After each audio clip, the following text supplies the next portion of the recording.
చిన్నప్పటి నుంచి డైరీ రాసే అలవాటు ఉంది.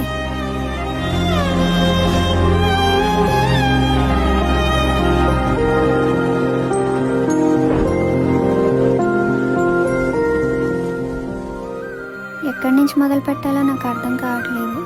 నేను నీకు తెలియకముందే నువ్వు నాకు తెలుసు. కౌన్సిలింగ్ ఈరోజు లాస్ట్ డేట్. ఏ కాలేజ్ వస్తుందో అంకుల్ ఆపండి, ఈ కాలేజే. ఏ పదవే.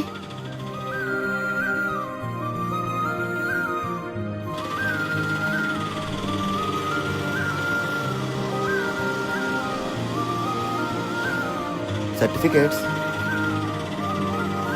అన్న ఒకసారి ఆటో ఆపవా?